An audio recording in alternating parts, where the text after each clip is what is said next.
Jika seseorang rebah sambil memegang dada akibat serangan jantung, setiap minit dan saat menjadi sangat genting. Serangan miokardium mempunyai gejala-gejala awal. Kita perlu tahu gejala-gejala awal tersebut. Satu perkara yang sangat penting dalam serangan miokardium akut ialah bagi pesakit serangan miokardium, kami sering melihat 2 atau 3 orang pesakit dalam sehari, dan di pusat kecemasan saya, pada hari yang sibuk boleh mencecah sehingga 5 atau 6 orang. Kebelakangan ini, kami di bilik kecemasan benar-benar dapat merasakan peningkatan jumlah pesakit muda. Dahulu, semasa belajar daripada buku teks, kami diajar untuk mengesyaki serangan miokardium akut apabila pesakit berusia 50 ke atas mengalami sakit dada. Namun kini, serangan miokardium pada usia 40-an adalah perkara biasa. Kadang-kala kami melihat pesakit berusia 30-an dan dalam kes yang sangat jarang berlaku, pesakit berusia 20-an pun ada. Peningkatan kes serangan miokardium akut ini menunjukkan bahawa keadaan saluran darah orang ramai semakin merosot. Serangan miokardium merujuk kepada keadaan di mana 1 atau lebih daripada 3 saluran darah yang mengelilingi jantung menjadi semakin sempit dan akhirnya tersumbat sepenuhnya. Apabila saluran darah jantung menyempit, ini bermakna saluran darah lain di seluruh badan juga dalam keadaan yang tidak baik. Dahulu, apabila kami melakukan imbasan CT pada bahagian perut atau kepala, keadaan yang dipanggil kalsifikasi, iaitu apabila plak pada saluran darah mengeras dan kelihatan putih, hanya dilihat pada mereka yang berusia lebih 65 atau 70 tahun. Jadi, kami akan menjelaskan bahawa keadaan saluran darah merosot seiring dengan peningkatan usia. Namun sekarang, gambaran saluran darah yang tidak sihat ini dilihat pada usia yang semakin muda sehingga kan pada usia 50-an pun saluran darah sudah kelihatan putih. Kini, sudah menjadi terlalu biasa sehingga kan kami tidak dapat menerangkan kepada setiap pesakit tentang saluran darah mereka yang kelihatan putih.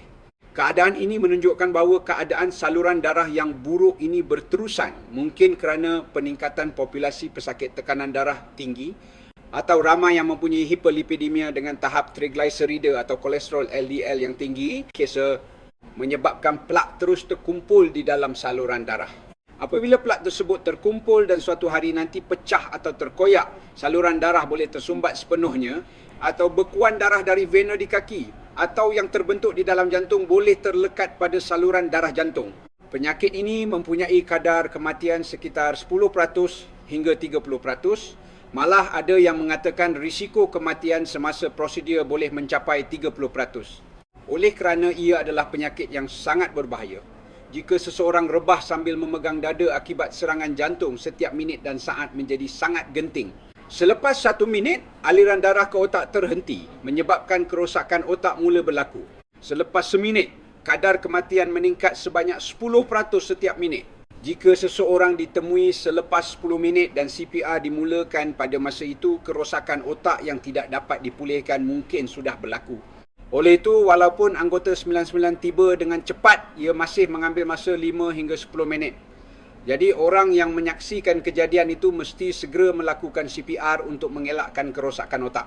Ini adalah kemahiran yang baik untuk digunakan demi keluarga, rakan sekerja atau sesiapa sahaja yang rapat dengan kita, malah untuk orang yang tidak dikenali yang rebah akibat serangan jantung. Satu lagi perkara yang sangat penting dalam serangan miokardium ialah masa keemasan golden time. Dalam serangan miokardium akut, kami menggunakan istilah door to balloon.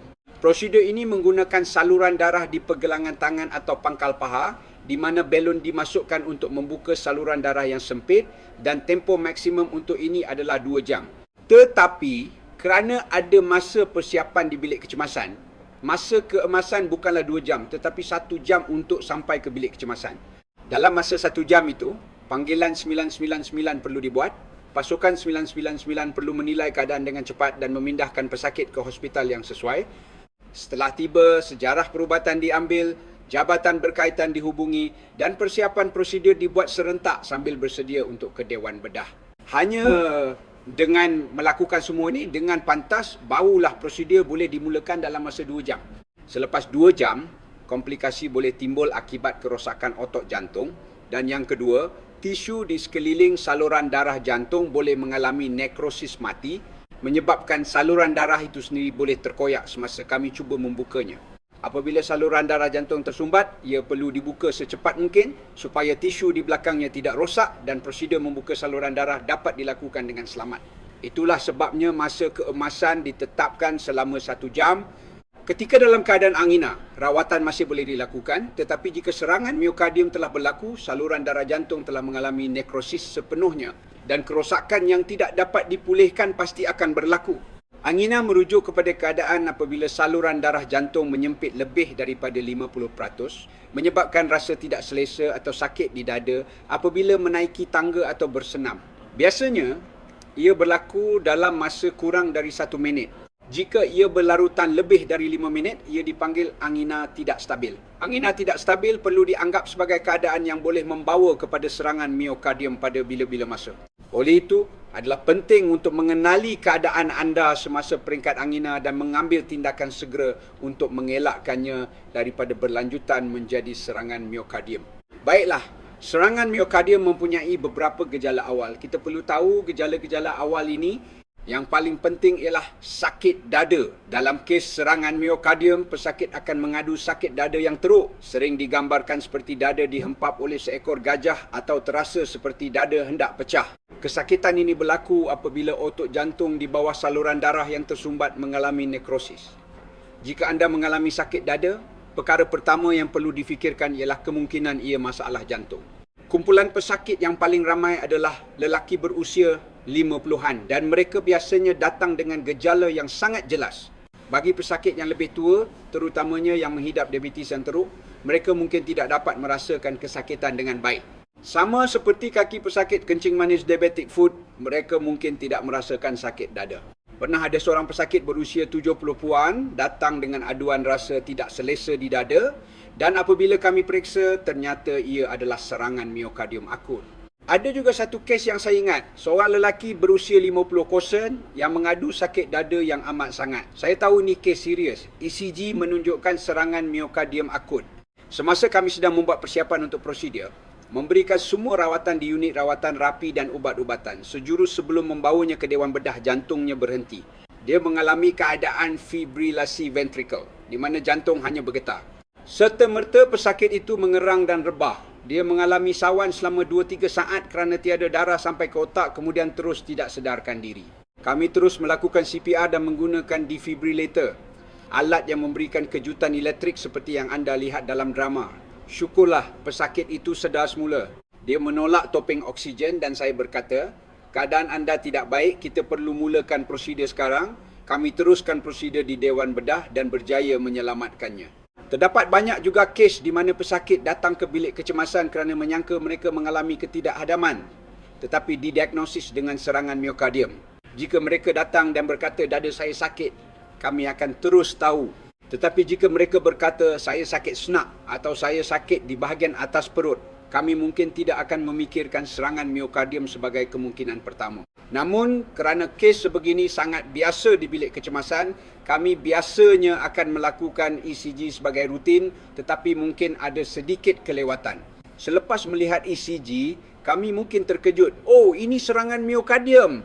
Jika anda berada dalam kumpulan berisiko tinggi, iaitu mempunyai tekanan darah tinggi, diabetes, kolesterol tinggi, sejarah keluarga dengan penyakit jantung, atau ahli keluarga yang meninggal dunia atau menghidap penyakit berkaitan saluran darah jantung, mempunyai tabiat pemakanan yang tidak sihat, merokok, minum alkohol berlebihan, obesiti, atau lilitan pinggang melebihi 85 cm, jika anda merasakan sakit mencucuk atau menekan di bahagian atas perut atau ulu hati, anda mesti menganggapnya sama seperti sakit dada.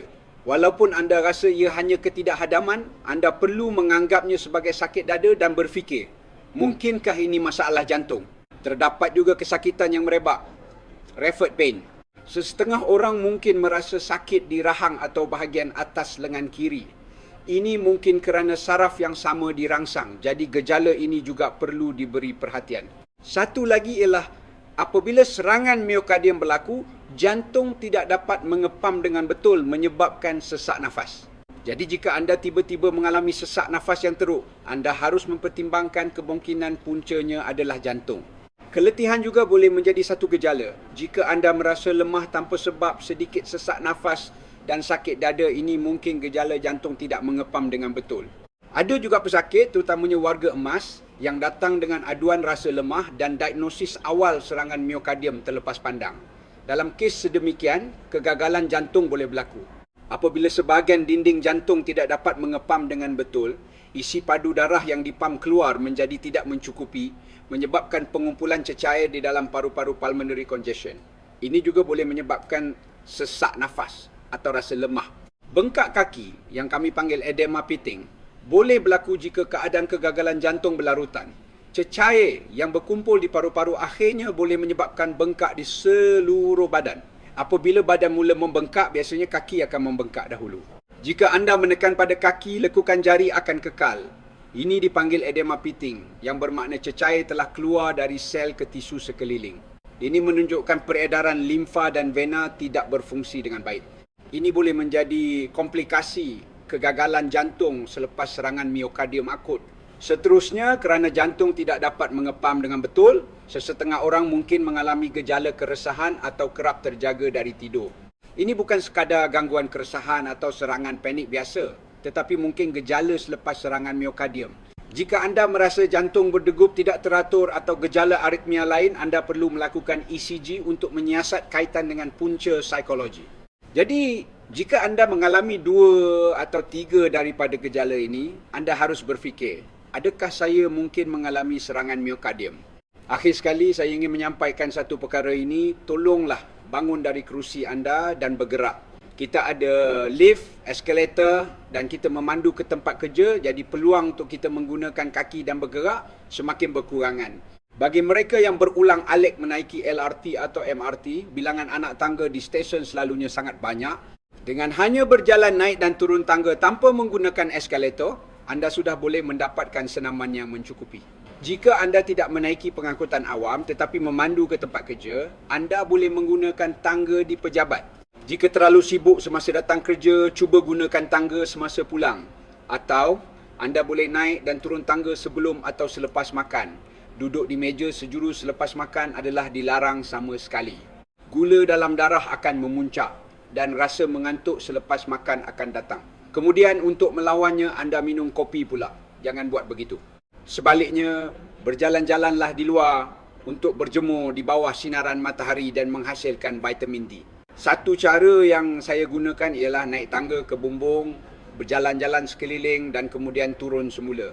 Anda perlu mencipta peluang untuk bergerak. Ada juga yang membentuk kumpulan untuk berjoging pada waktu malam dan itu juga bagus.